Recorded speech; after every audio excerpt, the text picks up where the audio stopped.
सो है गाइस, अभी हमारा प्रॉब्लम है मैक्स रेक्टेंगल जीएफजी पीओटीडी। ठीक है, तो इसमें हमें एक मैट्रिक्स दिया हुआ है जिसके अंदर ज़ीरो या फिर वंस है, और हमें ये बताना है कि उसमें मैक्सिमम वंस का कितना एरिया बन सकता है। ठीक है, तो जैसे हम एक एग्जांपल ले लेते हैं कि हमें यहाँ पे दिया हुआ है 0 1 1 0, और उसके बाद 1 1 1 1, एंड देन फिर 1 1 1 1, और फिर 1 1 0 0। ठीक है, तो जैसे अगर हमारे पास ये मैट्रिक्स है तो इसमें हमारा मैक्सिमम एरिया कितना बन सकता है। ठीक है, तो यहाँ पे अगर हम देखें तो ये अगर रेक्टेंगल बनाए हम, ठीक है, तो इसकी विड्थ कितनी होगी 4, और हाइट कितनी होगी 2, तो ये बनेगा 4/2। ठीक है, तो ये बन गया 8, इसका एरिया बन रहा है 8। और अगर हम सॉरी, अगर ये बनाए, अगर ये रेक्टेंगल बनाए हम, ठीक है, तो ये कितना बनेगा 3/2 बनेगा, जिसको जो कि बनेगा 6। ठीक है, तो बाकी जितने भी बनेंगे वो सब इससे कम ही बनेंगे। जैसे ये भी बनेगा, अगर ये हम बनाएंगे तो ये भी 6 का ही बनेगा। ठीक है, तो मैक्स हमारा एरिया यहाँ पे कितना आएगा 8 आएगा।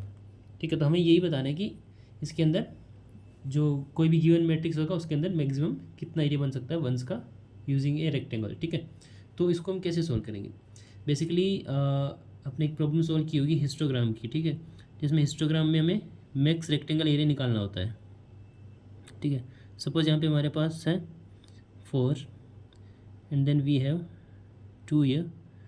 उसके बाद यहाँ पे अगर हमारे पास 7 हो गया, एंड देन 8, और यहाँ पे फिर 5, और वी हैव 6।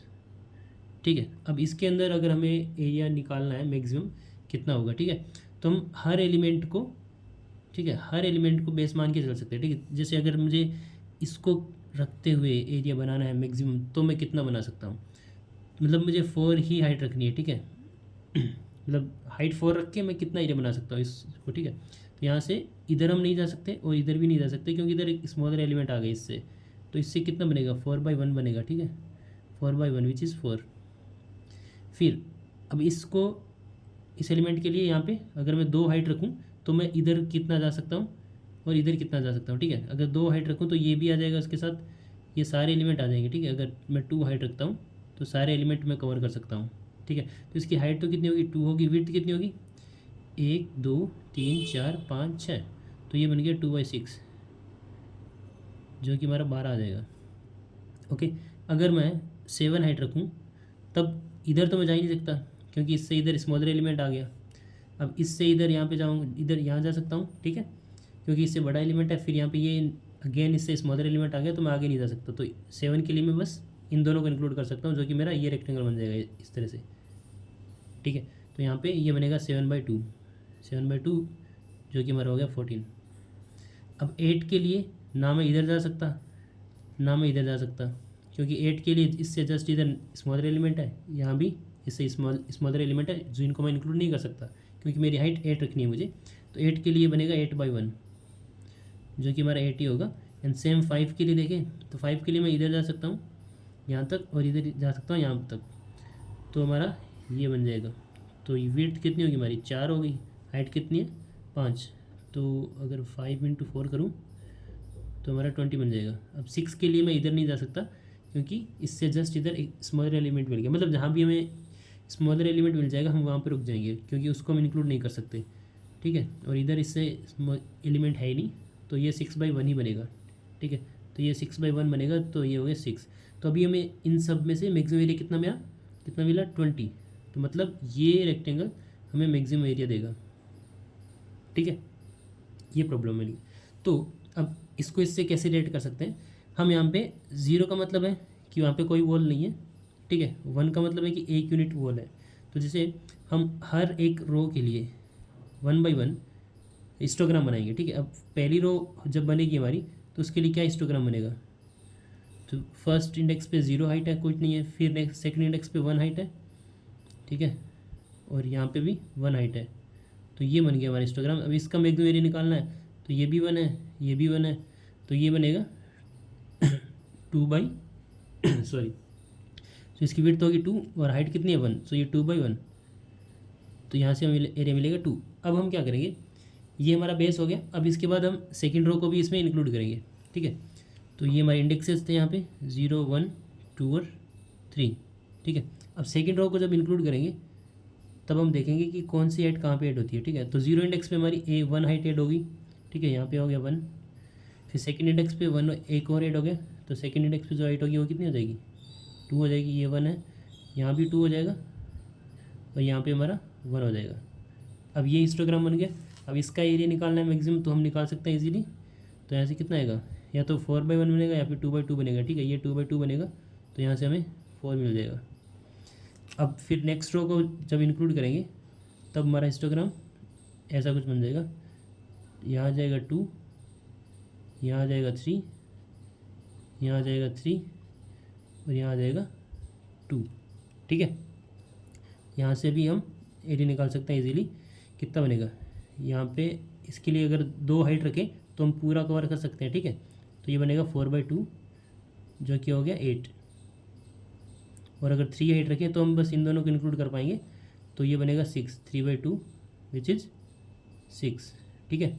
तो यहाँ से हमें मैक्सिमम एरिया 8 मिलेगा, जो कि हम इस रेक्टेंगल को इंक्लूड करेंगे, ठीक है। हमने 2 हाइट मानी थी ना, तो ये वाला कवर किया था पूरा, तो यहाँ से हमें 8 मिल जाएगा। अब जब इसको इंक्लूड करेंगे तो क्योंकि यहाँ पे 0 आ गया, ठीक है, अब जहाँ पे भी 0 मिल जाएगा तो हम उससे ऊपर वाले स्टेक खत्म कर देंगे, क्योंकि अगर हम इस रो को इंक्लूड करें तो फिर हम ऊपर वाले जो 1s हैं उनको नहीं ले पाएंगे, ठीक है, क्योंकि हम 0 तो हमारे रेक्टेंगल में इंक्लूड नहीं कर सकते। तो नेक्स्ट टाइम हमारा जो हिस्टोग्राम बनेगा वो कुछ इस तरह से बनेगा। यहाँ तो कितना हो जाएगा, 3 हो जाएगा, क्योंकि हमें 2 पहले से था और एक ये 1 मिल गया, तो ये हो गया 3 और ये हो जाएगा हमारा 4, ठीक है, ये 4 हो जाएगा और ये दोनों बाकी हमारे 0 हो जाएंगे, ठीक है। ये इंडेक्स है 0 1 2 और 3, सो सेकेंड और थर्ड इंडेक्स पे हमारा 0 0 था, तो इसलिए पूरा ही खत्म हो गया। तो हम क्या करेंगे, बारी बारी से हर रो को इंक्लूड करके हिस्टोग्राम बनाएंगे और उस हिस्टोग्राम को हमारे एरिया कैलकुलेटर फंक्शन में पास करेंगे और वो हमें मैक्सिमम एरिया दे देगा, ठीक है। अब इनमें से जो मैक्सिमम रिजल्ट मिलेगा वही हमारा आउटपुट होगा। अब हमें वो एरिया कैसे कैलकुलेट करना है, तो हमें ये तो समझ में आ गया कि इसको कैसे प्रोसेस करना है, बट अभी हमें ये देखना है कि हम किसी एक हिस्टोग्राम का हमने पास किया, अब उसका एरिया कैसे कैलकुलेट करना है। तो हमें क्या है कि हर इंडेक्स के लिए हमें नेक्स्ट स्मॉलर एलिमेंट और प्रीवियस स्मॉलर एलिमेंट दोनों का इंडेक्स चाहिए होता है। जैसे हम इसी के एग्जांपल को लेते हैं, तो यहाँ पे 4 है, फिर हमारा यहाँ पे 2 था, एंड देन वी हैव 7 8 5 और 6, ठीक है, 5 और 6। अब 4 के लिए मुझे बताए प्रीवियस स्मॉलर एलिमेंट कौन सा है, इधर है ही नहीं यहाँ पे, ठीक है, इसका इंडेक्स -1 है। पहले मैं इंडेक्स से लिख देता हूँ 1 2 3 4 5 और 1 2 3 4 और 5, ठीक है, ये इंडेक्स हो गई। अब 4 के लिए ठीक है, प्रीवियस स्मॉलर एलिमेंट PS ही लिख देता हूँ मैं, ठीक है, प्रीवियस स्मॉलर एलिमेंट और नेक्स्ट स्मॉलर एलिमेंट। तो ये तो -1 इंडेक्स पे है और ये कौन से इंडेक्स पे है, नेक्स्ट वाला यहाँ पे है, जस्ट फर्स्ट इंडेक्स पे। तो इसके लिए कितना एलिमेंट होगा, मतलब कितना एरिया होगा कि मैं यहाँ तो इधर तक जा सकता हूँ, यहाँ पे इधर तक जा सकता हूँ, ठीक है। एग्जैक्टली इनको इंक्लूड नहीं कर सकता, ये बाउंड्री है, मतलब ओपन बाउंड्री, ठीक है। तो 4 के लिए कितना आएगा, 4 × NSE, ठीक है, next smaller element index minus previous smaller element index -1, ठीक है। तो यहाँ से आ जाएगा 4 × ये कितना है 1 माइनस प्रीवियस स्मॉलर एलिमेंट -1 और फिर -1, ये दोनों कैंसिल हो जाएंगे। तो 4 के लिए हमें कितना मिलेगा, 4 ही मिलेगा, क्योंकि हमें एक ही इंक्लूड कर सकते हैं बस, ठीक है। अब 2 के लिए देखते हैं, तो 2 के लिए यहाँ पे प्रीवियस स्मॉलर एलिमेंट कौन सा है, ठीक है, 2 के लिए।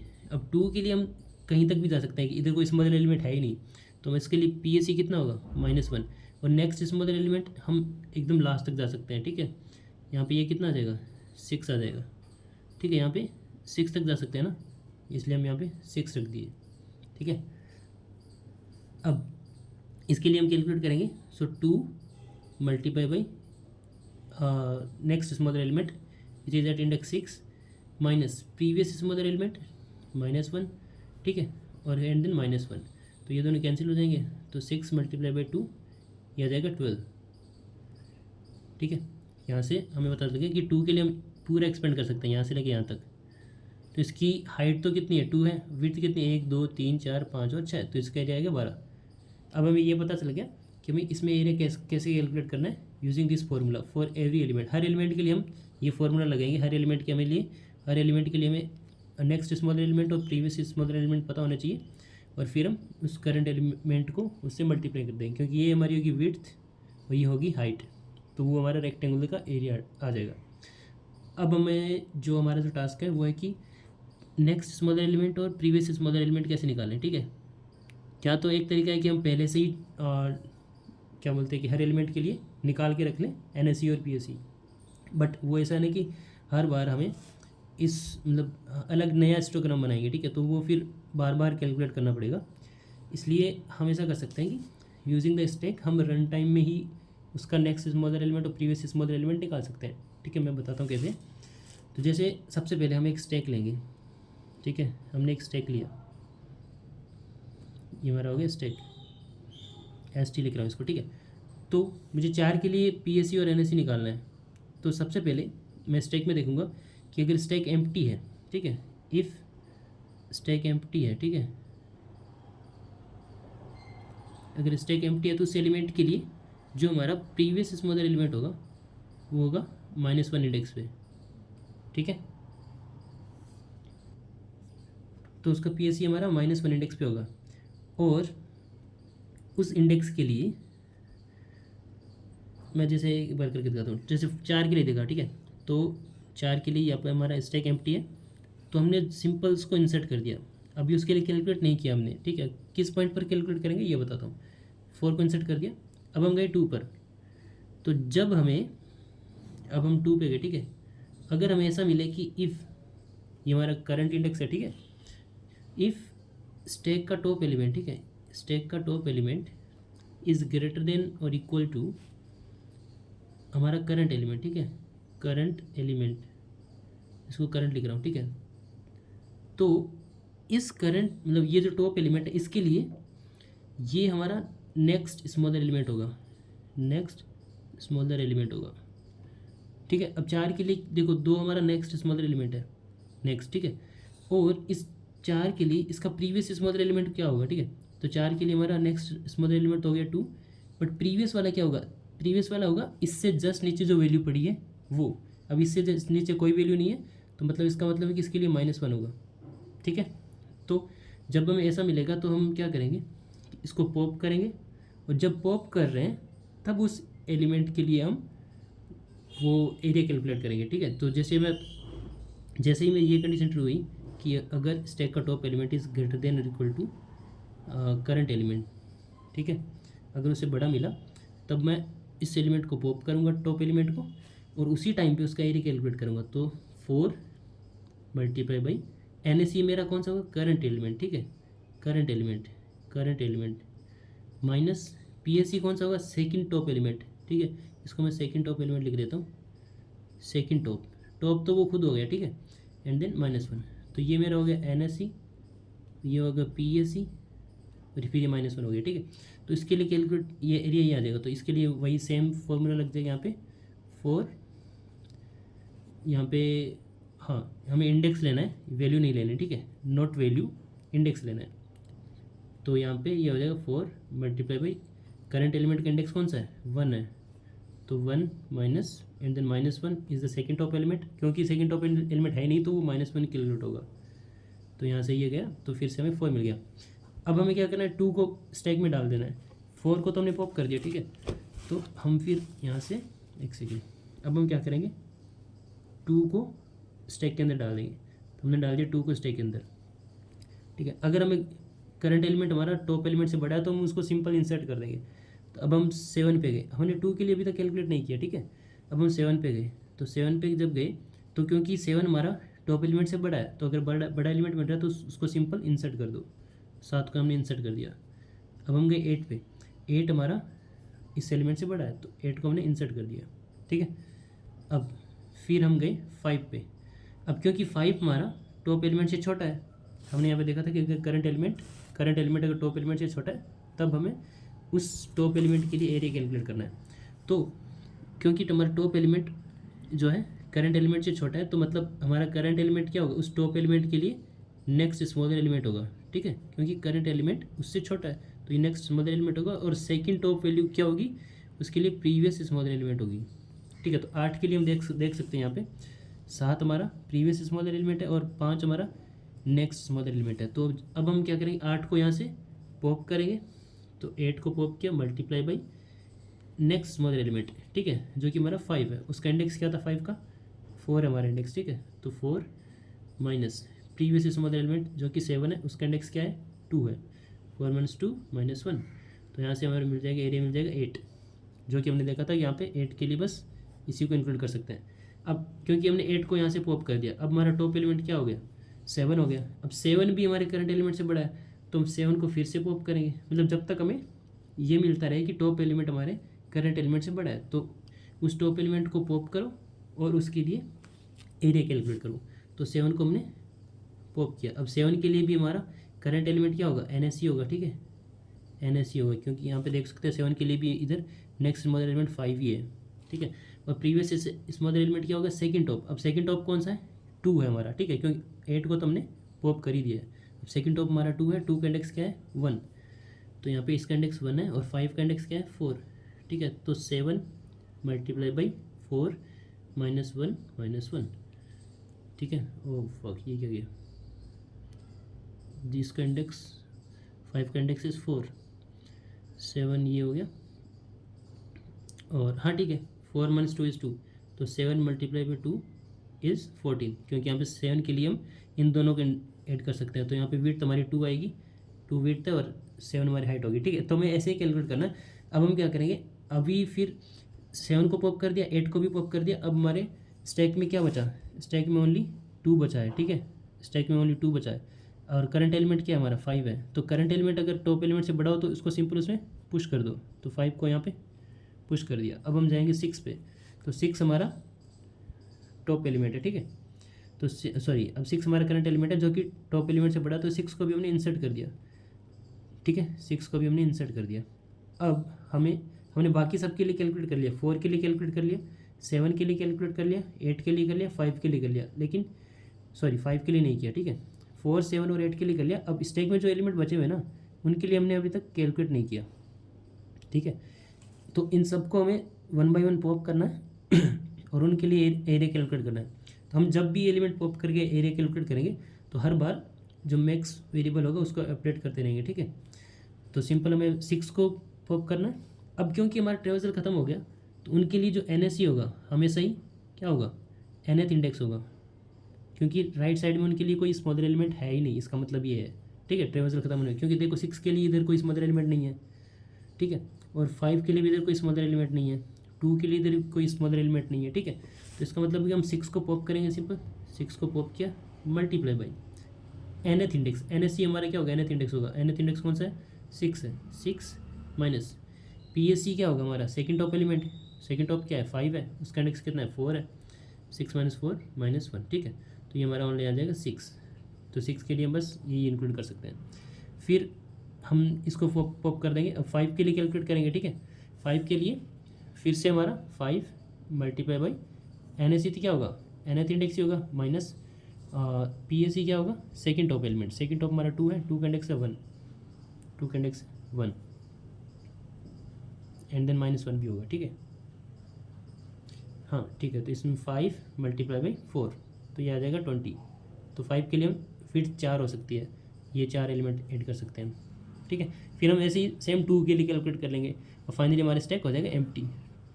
तो आई होप आपको समझ में आ गया होगा ओवरऑल क्या हो रहा है। अब कोड के लिए मैं बताता हूँ हमें क्या करना है कि हर बार इसमें इसको ट्रेवर्स करना है, हर बार हमें एक हाइट्स का वेक्टर लेना है, ठीक है, हाइट्स का वेक्टर लेना है और उसमें अगर 0 आया है तो उस एलिमेंट को 0 बना देना है, ठीक है, 0 मिला है, अदरवाइज़ हमें क्या करना है उसकी करंट वैल्यू को प्लस करना है, 1 1 1 0 इनिशियली यही बनेगा वेक्टर हमारा।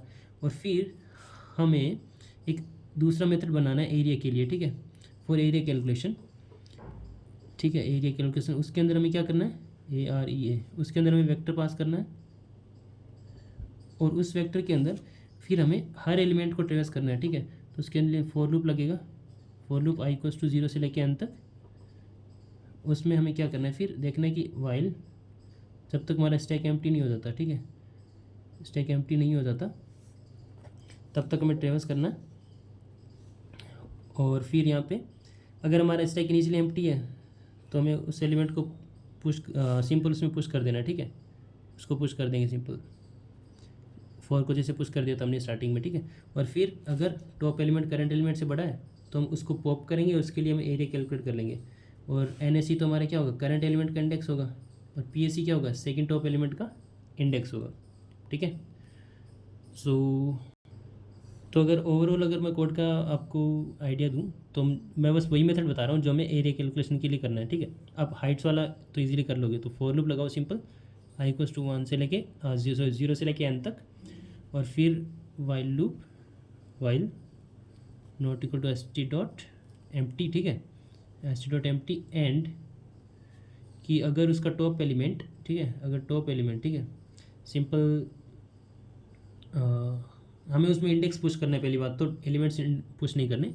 तो यहाँ पे हम अगर हमारा हाइट्स वेक्टर है, ठीक है, उसको एच ही लिख देता हूँ, दिस ऑफ st.top, क्योंकि हमने बस इंडेक्स पुश किया है और वैल्यू तो यहाँ पे एग्जैक्टली इसमें पड़ी है। अगर this is greater than current element, ठीक है, so H of current index, current index जो कि मेरा आई होगा, जो यहाँ पे लूँगा, ठीक है। अगर ऐसा है कि मतलब टॉप एलिमेंट हमारा करंट इंडेक्स से बड़ा है, तब हमें सिंपली क्या करना है, उसको पॉप कर देना है, उसको एक वेरिएबल टी में रख लिया, st.top वैल्यू, और उसको हम पॉप कर देंगे, ठीक है, st.pop कर दिया। और उसके बाद हम विड्थ निकाल सकते हैं इजीली। विड्थ क्या होगी, NSE माइनस PSE माइनस 1, ठीक है, NSE माइनस PSE माइनस 1, ये हमारी विड्थ होगी। तो यहाँ से हम विड्थ इजीली निकाल सकते हैं, विड्थ को W लिख देता हूँ, this will be equals to, अगर हमारा स्टैक एम्प्टी हो गया, ठीक है, स्टैक अगर एम्प्टी है तब हमारी, हम चेक कर लेंगे स्टैक एम्प्टी तो नहीं है, अगर है तो हमारी उस विड्थ कितनी होगी, आई होगी, मतलब करंट इंडेक्स, ठीक है, क्योंकि उसके लिए PSE तो -1 ही होगा। और फिर अगर ऐसा नहीं है तब हमारी विड्थ कितनी आ जाएगी, करंट इंडेक्स माइनस, अभी क्योंकि हमने टॉप एलिमेंट को यहाँ से पॉप कर दिया स्टैक में से, तो अभी जो उसका टॉप एलिमेंट होगा वो हमारा सेकंड टॉप एलिमेंट है, ठीक है, तो जो कि हमने PSE माना था, तो करंट इंडेक्स माइनस अभी स्टैक का जो टॉप इंडेक्स है, ठीक है, दिस -1, तो ये हो गया NSE, ये PSE और ये -1, ये सेकंड टॉप एलिमेंट है, याद रखना, क्योंकि टॉप एलिमेंट तो यहाँ पे रहा, उसको ने पॉप कर दिया था, और अभी जो टॉप है वो हमारा सेकंड टॉप एलिमेंट है, ठीक है। तो हमारा फिर रिजल्ट में कितना आ जाएगा, रिजल्ट में आ जाएगा मैक्सिमम ऑफ, अभी रिजल्ट में जो वैल्यू पड़ी है, कॉमा एच ऑफ, और अभी जो हमने टॉप एलिमेंट निकाला था, ठीक है, उसकी हाइट कितनी है, मतलब वही कि T मल्टीप्लाई बाई विड्थ, मतलब जो एलिमेंट हमने पॉप किया है उसकी हाइट मल्टीप्लाई बाई उसकी विड्थ कितनी है टोटल, जहाँ तक जा सकता है। तो ये सिंपल लूप चलेगा हमारा मोटामोटी, और फिर हमें करंट एलिमेंट को भी पुश कर देना है, ठीक है, तो st.push करंट एलिमेंट, मतलब जो हमारा करंट इंडेक्स है उसको आई लिख रहा हूँ यहाँ पे मैंने करंट इंडेक्स लिखा है, सेम ही चीज़ है दोनों। फिर यहाँ से फॉर लूप ख़त्म, और हमें रिजल्ट को रिटर्न कर देना, ठीक है, रिटर्न रिजल्ट यहाँ से। वीडियो काफ़ी बड़ा हो गया यार, बाकी आई थिंक आपको क्लियर हो गया होगा हमें क्या करना है, ठीक है। सो बाकी thank you so much for watching this video, bye bye.